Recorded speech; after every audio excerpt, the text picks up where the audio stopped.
grand.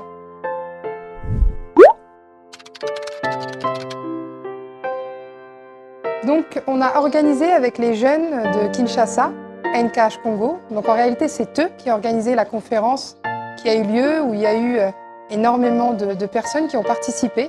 C'était une conférence dédiée aux jeunes et à l'entrepreneuriat. Et on a eu aussi des mamans, des papas, on a eu des témoignages très forts, très puissants. Donc, c'est une conférence qui s'est très bien passée grâce à la jeunesse de Kinshasa.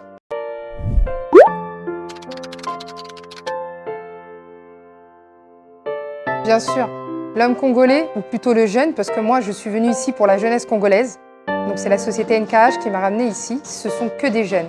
C'est des jeunes qui sont ambitieux et qui ont envie de réussir. Et c'est cette envie et cette ambition qu'ils ont eux qui m'a porté à venir ici à Kinshasa. Donc pour moi, j'ai beaucoup d'espoir dans la jeunesse congolaise et dans les projets, parce que avant d'arriver ici et avant de faire cette conférence ici à Kinshasa, j'ai reçu des centaines et des centaines de réponses de formulaires.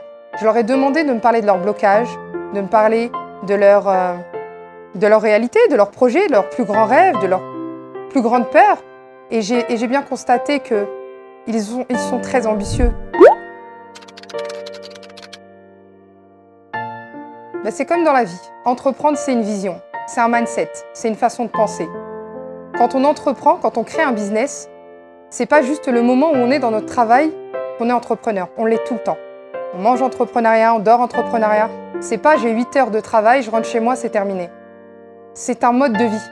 Donc pour être un bon entrepreneur, à mon sens, de par toutes les expériences que j'ai vécues, et puis j'ai appris aussi des expériences des autres autour de moi, parce que comme je suis coach business aussi, j'ai vu beaucoup de sociétés, j'ai aidé à créer beaucoup de sociétés, pas que les miennes. Pour être un bon entrepreneur, faut juste être une bonne personne. C'est le bon comportement. Encore une fois, on repart sur la base, le bon cœur. Parce que si on veut être un grand entrepreneur, il faut savoir être au service des autres, au service du plus grand nombre.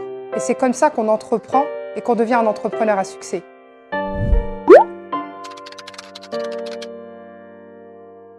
La principale chose que j'ai dit, que je sois passée dans les émissions radio, télé, ou quand j'ai été dans les églises, ou même avec les mamans dans les cercles, c'est toujours le même message, que ce soit pour les jeunes ou pour les mamans, pour tout le monde.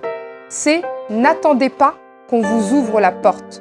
Vous êtes la clé. C'est vous qui allez commencer avec ce que vous avez. Il n'y a pas de héros, personne ne viendra vous sauver. Hein.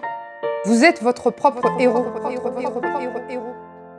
Aujourd'hui, elle est coach en mindset et thérapeute en psychogénéalogie pour accompagner les femmes et les entrepreneurs à dépasser leurs blocages afin de réécrire leur histoire et révéler leur plein potentiel. Entre autres, elle mène un projet de réaliser 100 portraits de femmes leaders, un ouvrage qui met en lumière de femmes inspirantes du monde entier, ayant marqué leur parcours par leur résilience et leur impact. Dites-nous tout